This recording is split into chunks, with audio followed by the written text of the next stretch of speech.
지난주에 이 빌레몬서에 대해서 잠시 설명했었는데, 이제 바울이 빌레몬에게 편지한 서신이죠. 그리고 개인 서신이에요. 이게 보통은 갈라디아 교회에게, 골로새 교회에게 이렇게 편지를 하는데, 이 빌레몬서는 그 골로새 교회 성도였던 빌레몬에게 이 사적으로 보낸 서신입니다. 그에게 부탁할 게 있는 거죠.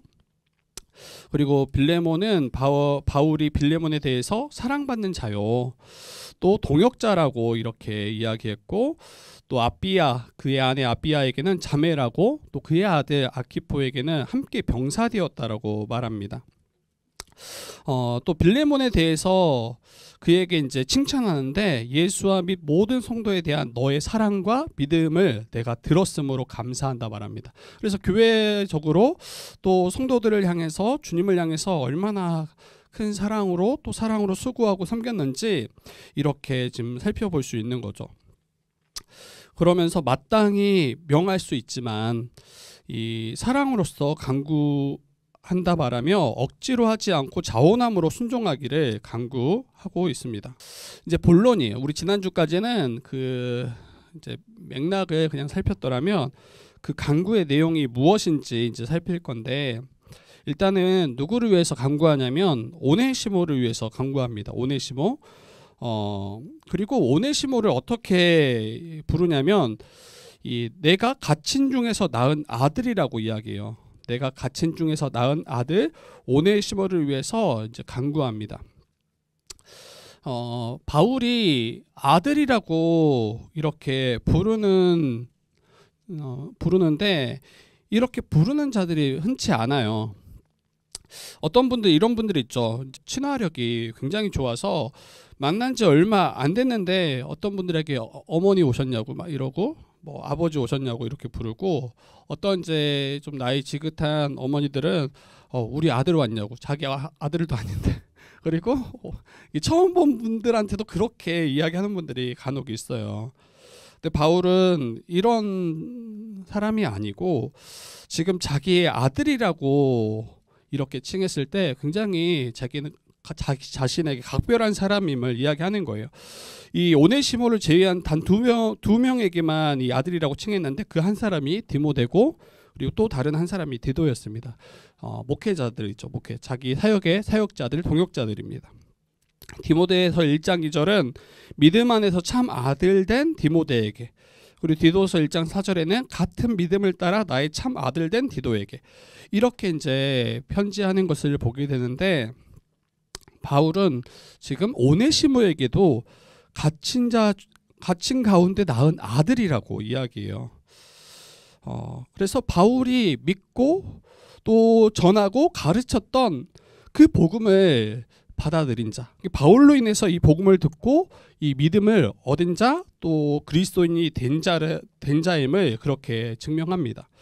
그리고 특별히 이 바울로 인해서 이제 이 믿음의 유산을 받은, 그래서 바울과 같이 이 복음을 받았을 뿐 아니라 그 복음을 위해 살아가는 존재가 바로 오네시모라고 이야기해요. 바울에게는 그런 존재인지 알겠어요. 그러면 빌레몬에게 있어서 오네시모는 어떤 존재이냐면 자기 집의 종이죠. 자기 집의 종, 노예죠. 그런데 그냥 종이 아니라 큰 사고를 치고 도망친 종이에요.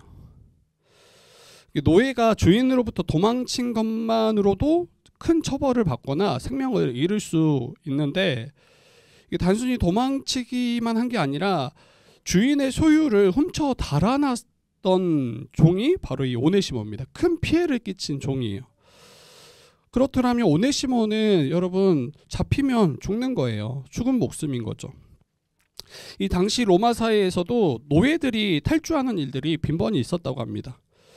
그리고 이 노예를 다시 잡아올 그 전문 업체들도 있었대요. 그리고 여러분 잡아온다라면 여러분 본을 보여야죠. 다른 종들이 그러한 일들을 참여하지 않도록 이 잡아온 종들은 굉장히 엄하게 벌했을 것이고, 어떤 이들은 죽음을 당했겠죠. 빌레몬에게 있어서도 오네시모는 굉장히 괘씸한 종이죠. 그리고 그가 이제 잡히기를 그를 어떻게든 잡아들이려 했을 수도 있습니다. 그리고 여러분 오네시모의 이름의 뜻은 이 유익하다라는 뜻인데, 유익하다. 오네시모의 뜻은 유익하다라는 뜻인데, 이건 그 당시 노예들에게 잘 붙여졌던 이름 같아요. 여러분 노예는 주인을 유익하게 하는 존재예요.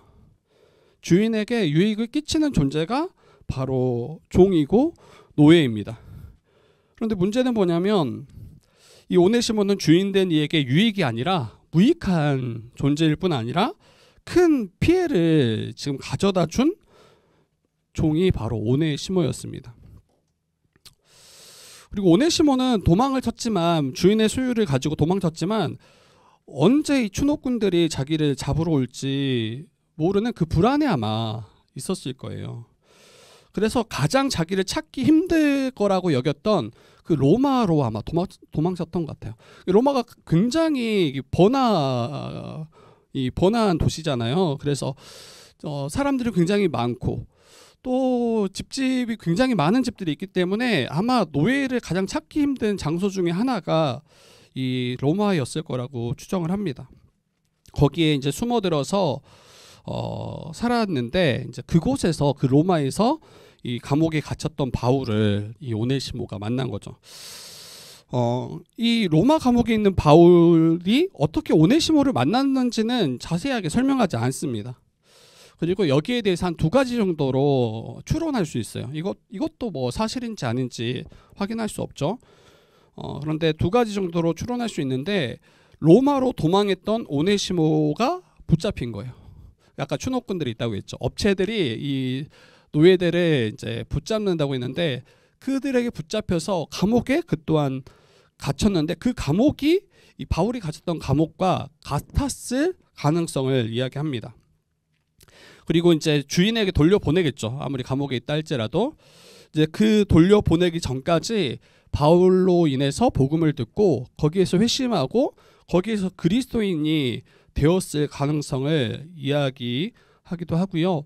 또 하나는 이 오네시모가 이 도망하여 살 때 늘 불안 가운데 또 주인에 대한 죄책감 가운데 살면서 어떻게 다시 돌아갈 수 있을까? 이제 이러한 마음을 혹 품었을 수도 있었을 거다.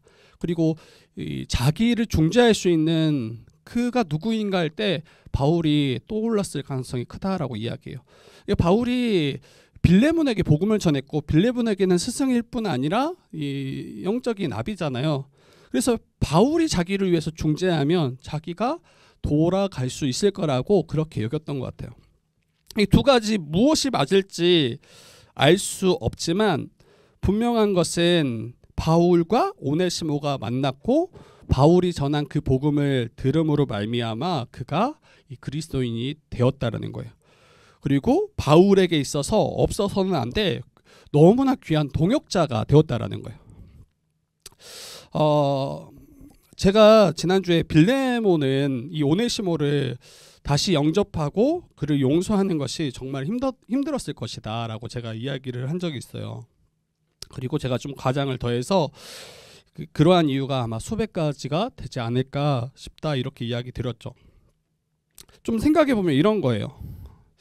종된 자가 도망을 했고 자기의 소유를 훔쳐서 도망한 그것만으로도 이 주인된 자가 종을 다시 맞이하고 용서한다라는 것은 여러분 굉장히 어려운 일이죠. 그러한 종에 대해서 영접하고 그를 용납하는 주인은 없을 거예요. 앞에서도 이야기했지만 여러분 많은 종들을 거느렸어요. 그 당시 가난한 자유인, 그러니까 일반 시민이죠. 가난한 일반 시민도 1명에서 2명 정도의 노예를 거느렸다고 하더라고요. 그러면 어느 정도 부가 있으면 뭐 적게는 뭐 몇 명, 그리고 많게는 10수명을 거느렸을 가능성이 큰데 한 명의 종만 잘 거느리지 않고 잘못된 본을 보일 때 다른 종들이 다 영향을 받잖아요. 그렇기 때문에 이 빌레몬은 이 오네시모를 그렇게 쉽게 용납하거나 그를 받아주기가 너무 어려웠을 거라고 생각이 돼요. 그리고 더 괘씸했을 거예요. 앞에서 빌레몬에 대한 평가가 있었잖아요. 사랑받는 형제다. 그리고 나의 동역자요. 그리고 다른 사람들에게 믿음의 교제 가운데 다른 사람들을 위로하고 다른 사람들을 평안케 하는 자가, 기쁘게 하는 자가 빌레몬이라고 했는데, 저는 이러한 그의 성품이 자기가 거느리는 종들에게도 여러분 저는 연결되었을 거라고 생각해요. 아주 무자비하거나 아주 압제하여 종들을 못 살게 구는 그런 주인이 아니었을 거예요. 굉장히 인격적으로 그들을 돌보며 살폈던, 그리고 그들에게 주인으로서 마땅히 감당해야 될 그 의무들을 잘 행했던 그런 주인이었을 거라고 생각이 됩니다. 그런데 그렇게 잘해줬는데, 잘 대해줬는데 지금 뒤에 칼을 꽂고 지금 도망친 거예요. 그것도 자기의 소유를 훔쳐서 도망친 거예요. 이러한 이 오네시모를 어떻게 맞이하고 영접할 수 있겠냐는 거예요.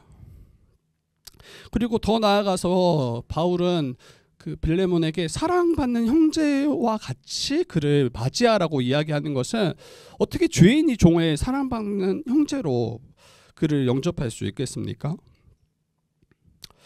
그런데 이 빌레몬서가 이 성경에 기록되었다라는 것은, 이 빌레몬서가 이 성경의 정경으로 우리에게 주어지고 남았다라는 것은, 여러분 빌레몬은 그 바울의 권면에, 또 바울의 그 강구에 아마 순종으로 응답했던 것 같아요. 그리고 그 말을 따라서 사랑하는 형제로 맞이하고 그를 용납하고 용서했을 거라고 이야기합니다. 안 그랬더라면 이 성경에 기록되기가 안 맞죠. 근데 이 말씀을 통해서 우리는 이것을 지금 순종하고 있는 그 빌레몬에 대해서도 한번 생각해 볼 수 있는 거죠. 그렇더라면 어떻게 도무지 용납하기 어렵고 영접하기 어렵고 특히 사랑받는 형제로 맞이하기 어려운 그 무익했던 종 오네시모를 이렇게 맞이했을 수 있었을까? 이걸 한번 생각해 봐야 될 것 같아요. 여러분, 우리가 이미 잘 알듯이 복음이 이 일을 가능하게 했습니다. 빌레몬의 입장에서는 도무지 받을 수 있는 게 아니죠. 도무지 그를 용납할 수 없고 사랑받는 형제로 맞이할 수 없는 그런 존재가 바로 오네시모였는데, 그 복음으로 말미암아 이 오네시모를 자기의 형제로 또 용납하고 그를 사랑으로 맞이했습니다. 이 복음은 이 무익했던 자를 유익하게 바꾸는 능력이 있기 때문이에요. 이전에는 하나님께도 무익했던 자, 그리고 우리와 함께했던 자들에게 무익할 뿐 아니라 해를 끼쳤던 자가 바로 오네시모였고 또 우리였죠. 그런데 이 복음을, 바울로부터 복음을 들었던 오네시모는 완전히 새로운 존재로 바뀝니다. 이전에는 도무지 기대할 수 없었던 그런 존재로 바뀌어 있는 것을 보게 돼요. 우리는 흔히 이렇게 말하죠. 그리고 흔히 이렇게 생각해요. 이 사람 잘 안 바뀐다. 이 사람들에게는 그 성향이라는 게 있죠. 인정하기 싫겠지만 이전에 해왔던 자신의 그 작은 습관들이 굳어지고 그게 계속 반복되어지고 어떤 상황을 딱 마주하면 나도 모르게 무의식적으로 그와 같이 행하는, 또 그와 같이 말하거나 그와 같이 살아가는 모습들이 다 있습니다. 이미 이제 패턴으로 굳어져서 더더욱 바꾸는 것이 쉽지 않죠. 어떤 것은 잘못되었는지 알면서도 계속 그대로 반복하는 자신을 발견하기도 해요. 그래서 저도 어느 정도는 사람 정말 안 바뀐다, 이거 어느 정도 동의합니다. 그런데 이전과 다르게 큰 변화를 맞이하는 분들이 있어요. 그리고 그러한 분들을 세상에서 뭐라고 이야기하냐면 죽을 때가 되었다라고 이야기해요. 죽을 때가. 엄청난 그 변화 앞에 자기를 성찰하고 내가 이전에 살아왔던 그 삶이 어떠한가를 그때 볼 수 있는데, 이게 굉장히 충격적인 사건을 맞이할 때, 죽음과 같은 그런 충격적인 상황을 맞이할 때 자기를 돌아본다라는 거예요. 그리고 우리는 저런 사람도 바뀔까, 이렇게 생각하는 그가 이제 변화될 때 우리는 궁금하겠죠. 어떤 이들은 자신도 모르게 쉽게 욱하거나 또 냉소적으로 행하거나 또 비관적으로 말하며 행하는 것들이 있습니다. 여러분 정말 이게 놀랍게 우리 모든 삶에 그렇게 이미 이제 습관화가 돼 있어요. 늘상 일찍 움직이시는 분들은 일찍 움직이고 또 지각하는 사람 지각하고, 그리고 다른 일을 위해 돈을 쓸 줄 아는 사람은 다른 일을 위해서 쉽게 돈을 쓰지만 또 그것을 하지 못하는 이들은 전혀 그 일들을 행하지 못하는 것들을 보게 돼요. 이게 참 무서워요. 한번 자리 잡은 우리의 성향, 생각, 가치관 잘 안 바뀝니다. 그런데 이제 그러한 오네시모가 지금 바뀌었어요. 이전에는 주인에게 쓸모없고 무익하며 도리어 해를 끼쳤던 존재였던 그 오네시모가 이제는 쓸모있고 유익을 끼치는 존재로 바뀌었습니다. 완전히 새로운 존재로 지금 다시 태어났다라고 볼 수 있는 것 같아요. 근데 무엇이 그를 바뀌게 했는가? 여러분, 바울이 전한 그 복음이에요. 바울로부터 들었던 그 복음이 우리의 생각, 가치관, 우리의 성향까지도 바꾸어내기 시작합니다. 이게 복음의 능력이에요. 복음의 능력은 우리가 생각하는 것보다 훨씬 강력하고, 복음으로 인해서 거듭난 성도는 죄와 싸울 수 있을 뿐 아니라 하나님에 대하여 살았기 때문에 주를 위해 살아갈 수 있는 존재로 살아갑니다. 더 이상 이 세대를 본받기보다는 변화를 받아서 하나님의 선하시고 기뻐하신 뜻을 구하고 그 일들을 행하는 삶으로 나아가게 되어 있는 거죠. 그래서 우리의 관점을 다 바꿔내요. 우리의 가치관들, 우리가 살아가고 바라보는 그 모든 것을 다 바꾸어내고 이제는 주의 뜻을 구하며 그 뜻에 순종하며 살아가는 존재가 된 겁니다. 이게 복음의 능력이에요. 여러분, 복음의 능력을 우리가 제한하지 말았으면 좋겠어요. 복음의 능력을 단순히 그냥 우리 눈앞에 있는 무엇을 얻기 위하거나 우리 눈앞에 있는 문제를 해결하는 정도로 기대하지 않았으면 좋겠어요. 도리어 복음은 우리 눈앞에 있는 문제를 바꾸지 못할 수 있어요. 무엇을 바꾸어내냐면 우리를 바꾸어내요. 이 세상은 여전히 같은 것처럼 보일 때 이전에 그 세상에서 완전히 다른 생각과 다른 모습으로 살아갈 수 있도록 우리를 완전히 바꾸어냅니다.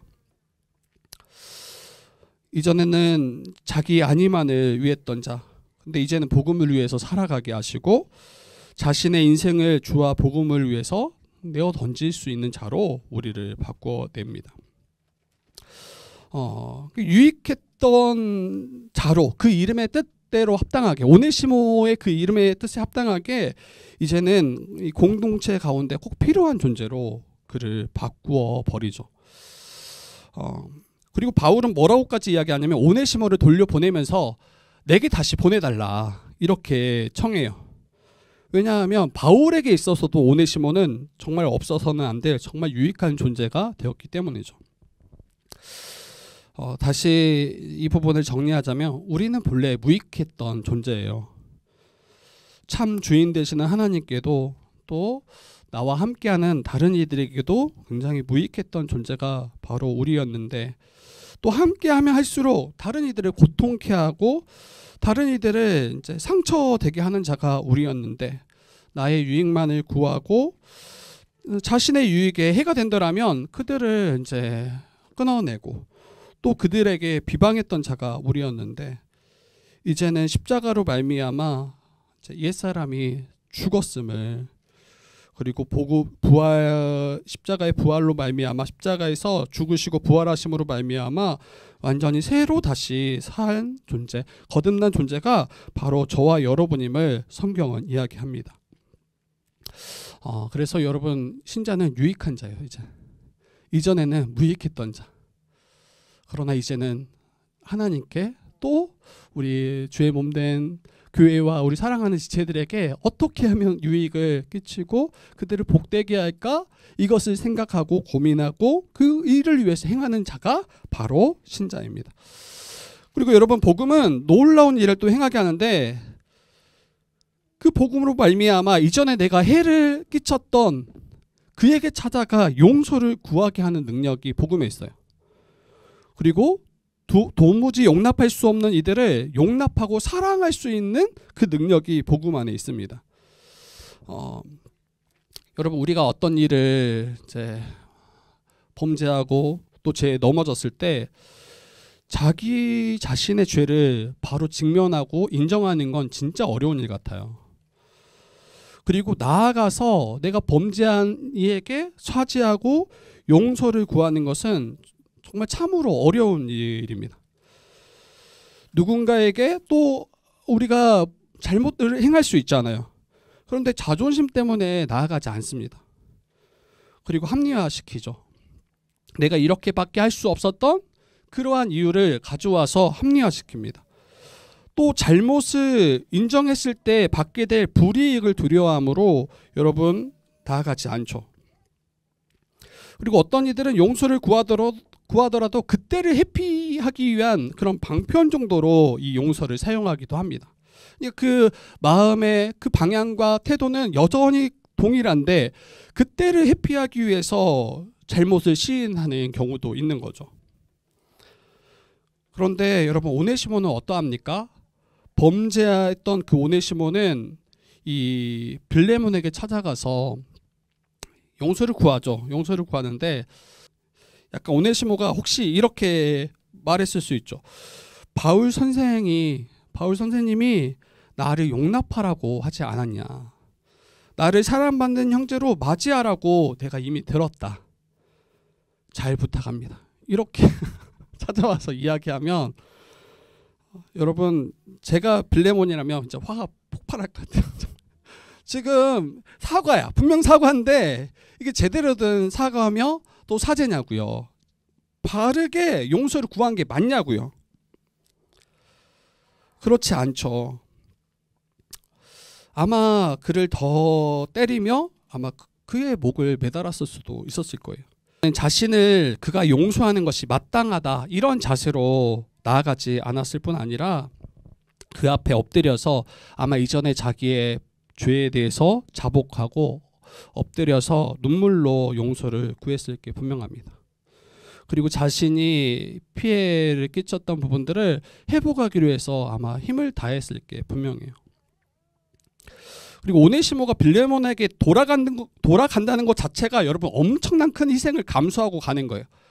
앞에 이야기했죠. 도망친 것만으로 해도 크게 처벌받거나 생명을 잃을 수 있는 위험이 있는데 이 오네시모는 도망쳤을 뿐 아니라 주인의 소유를 훔쳐서 도망쳤다니까요. 그러면 여러분 돌아가면 죽은 목숨인 거예요. 그런데 바울이 그를 돌려보냈을 때 오네시모는 돌아갑니다. 빌레몬이 자기를 용납할 거라고 기대했을 수도 있겠지만 여러분 혹시 아니면 어떻게 돼요? 그 사랑의 간구를 받지 않으면 어떻게 돼요? 오네시모는 이 죽음까지 각오하고 돌아갔죠.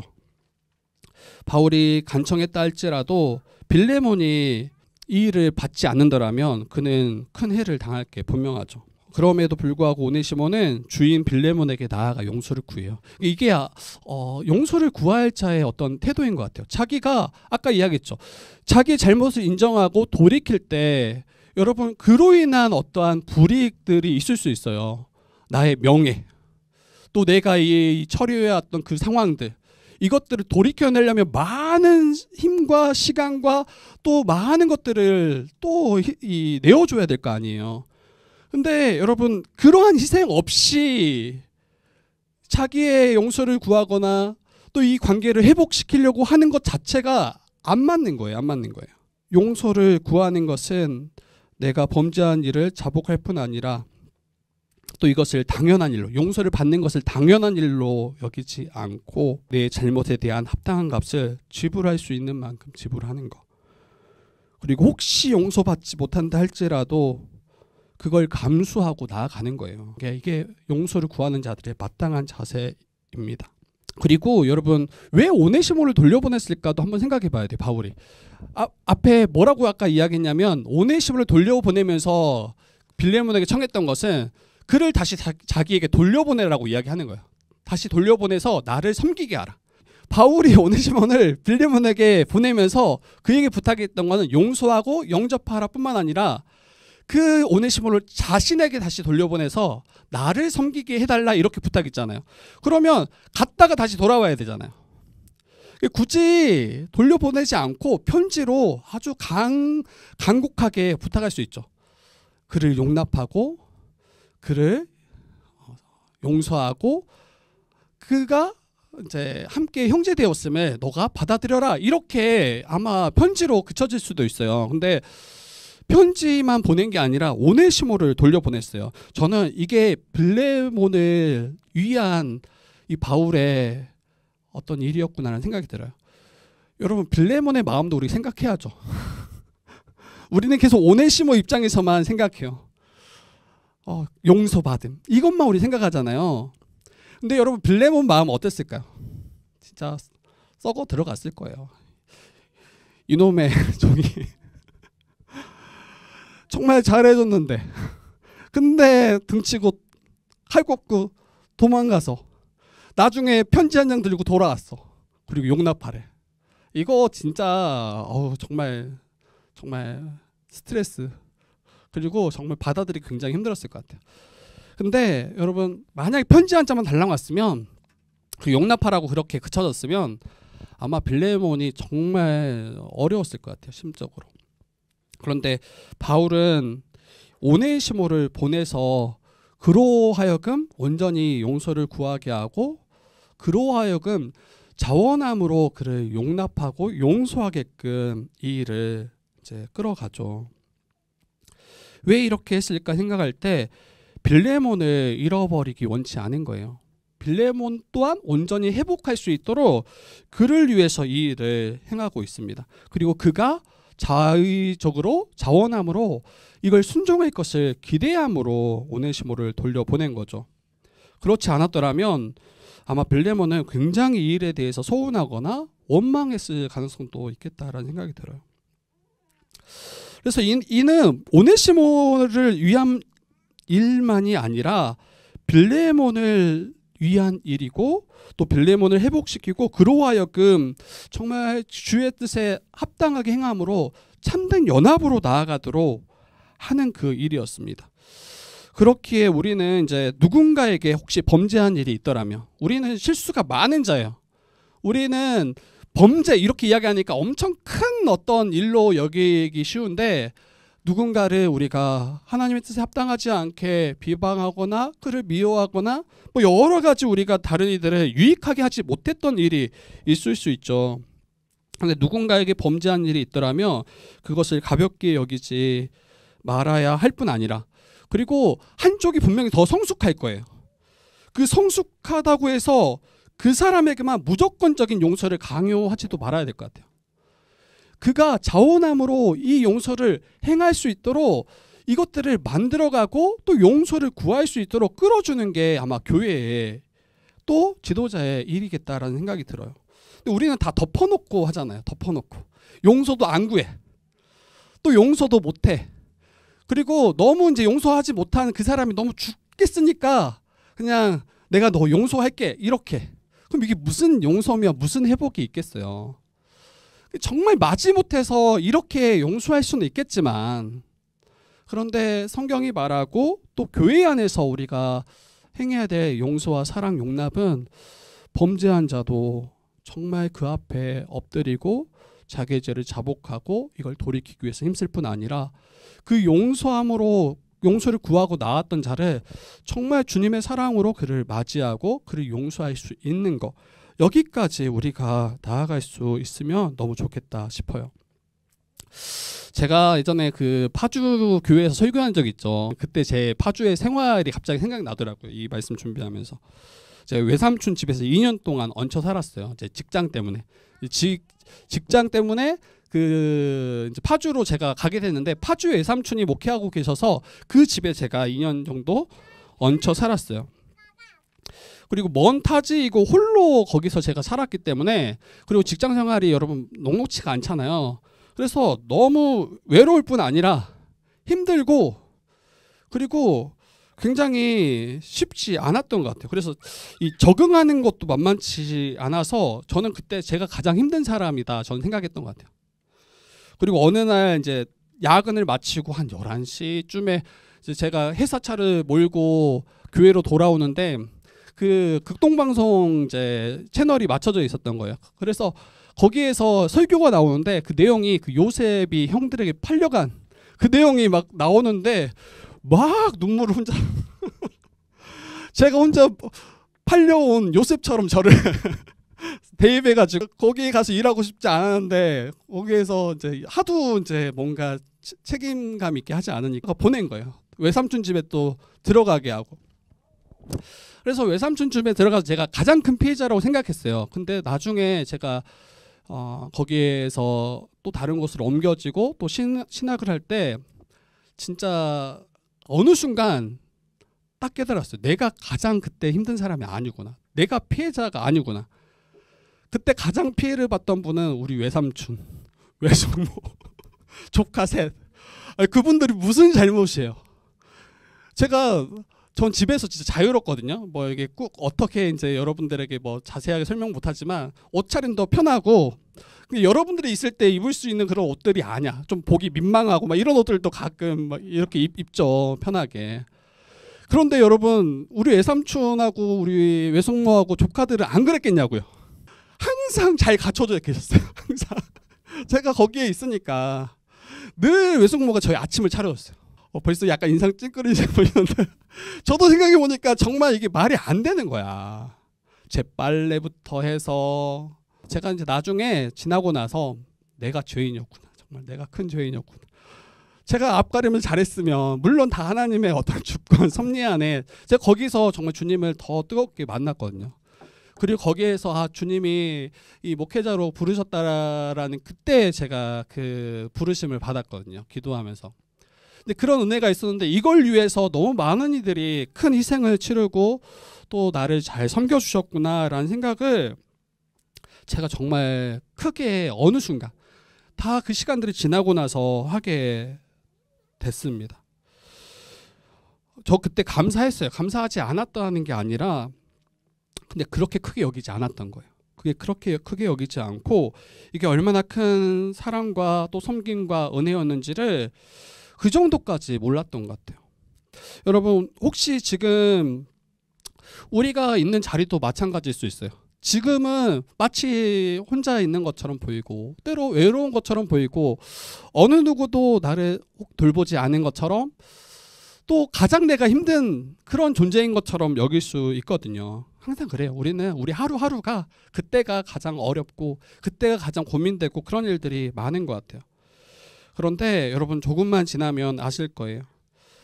주 안에서 함께 부름받은 사랑하는 형제 자매들이 나를 얼마나 사랑으로 또 용납하고 또 사랑으로 친절을 베풀며 또 섬기고 있는지를 여러분들 이게 보일 거예요. 이게 영적인 눈이 열렸으면 좋겠어요.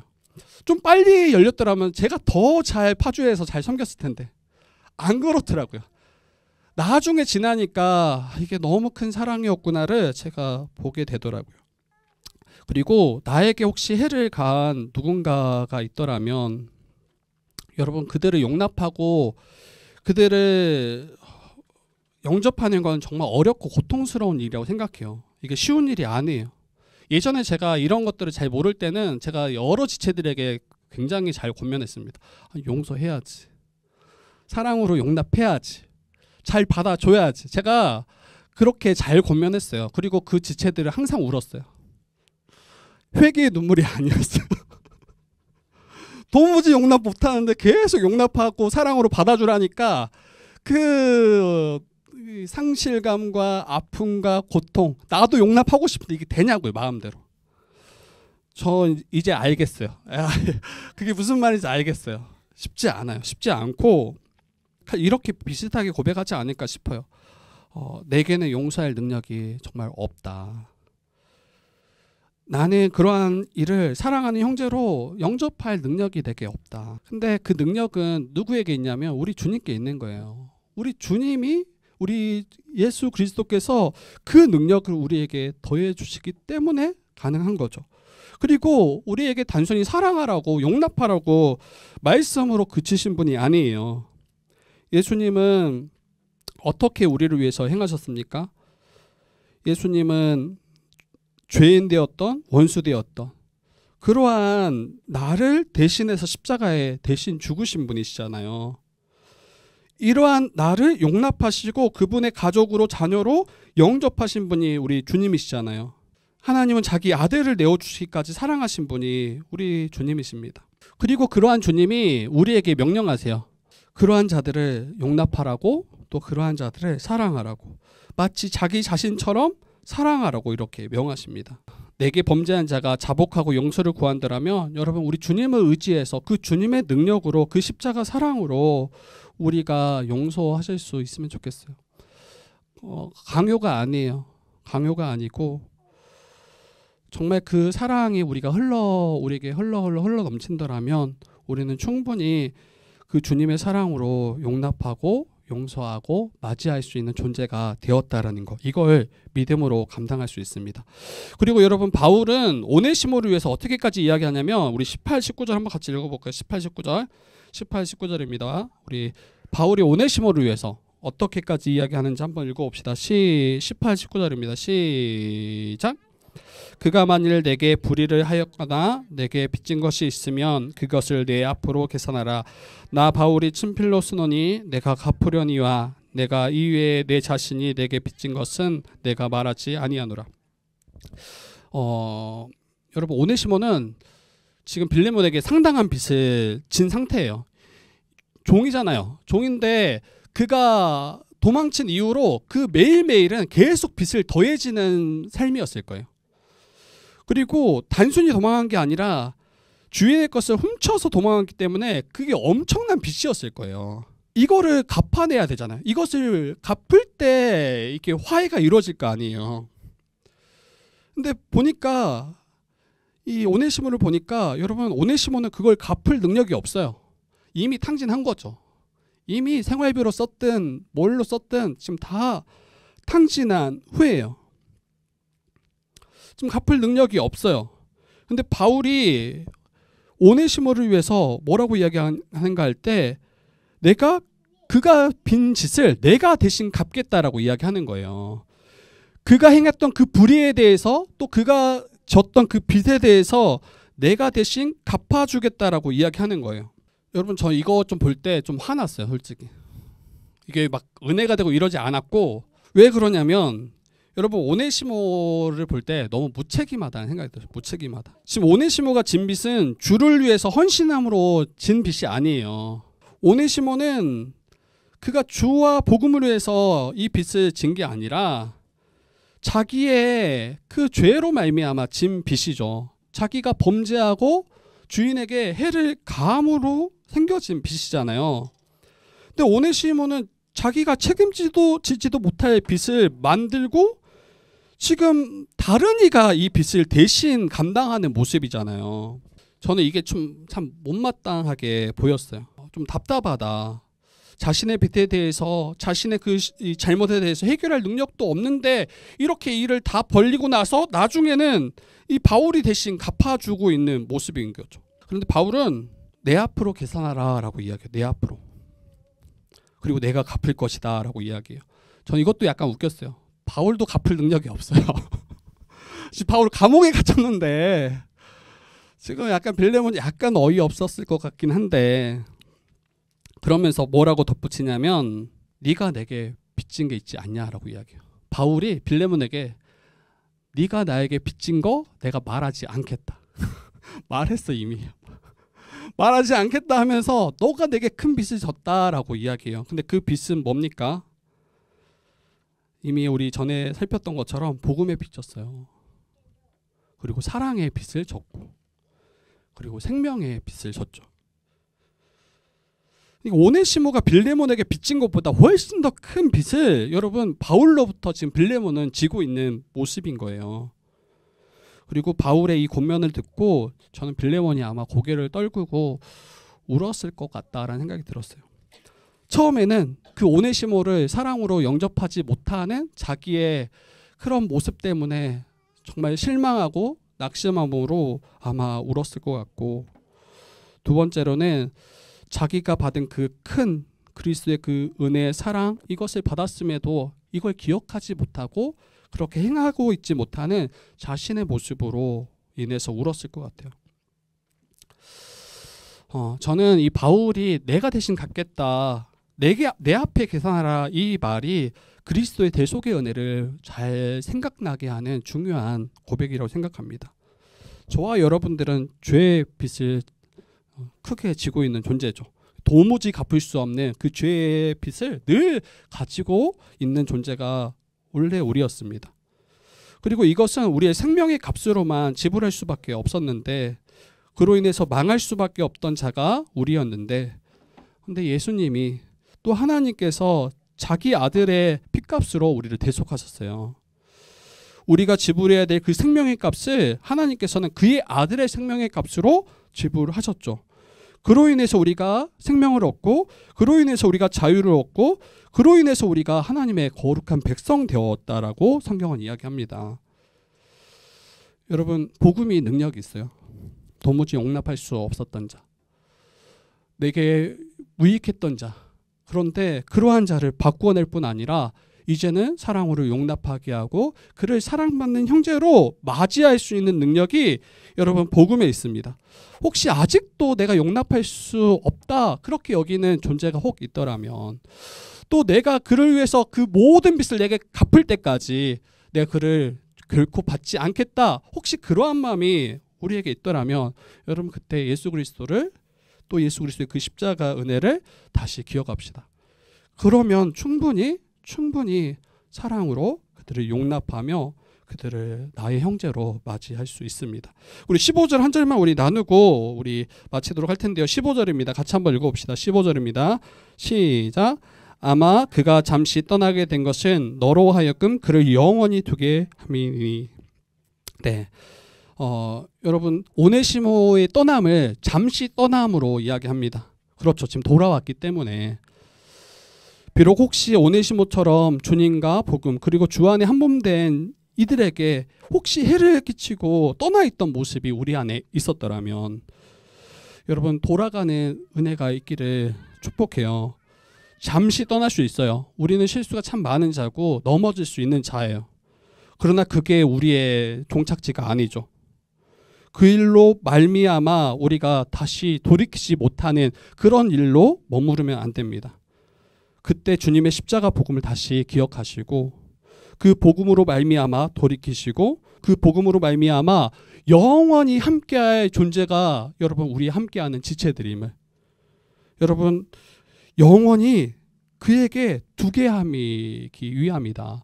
빌레몬은 영원한 가족을 얻은 거예요. 빌레몬은 이전에는 자기 종밖에 아니었죠. 그러나 이제는 사랑받는 형제로 영원한 가족으로 맞이하고 또 사랑 안에서 우리가 살아가게 됩니다. 네. 그리고 저와 여러분들은 이 땅에서만 볼 분들이 아니에요. 이 땅에서만 볼 분들이 아니다. 잠시 이 땅에서 우리가 같이 함께 가족으로 살아가다가 주님 다시 오실 때 영원한 그 삶이 우리 가운데 주어졌음을 기억하고 사랑으로 서로 용납하고 섬기고 영접하고 동역하는 우리 모든 성도 되기를 주님의 이름으로 축복합니다.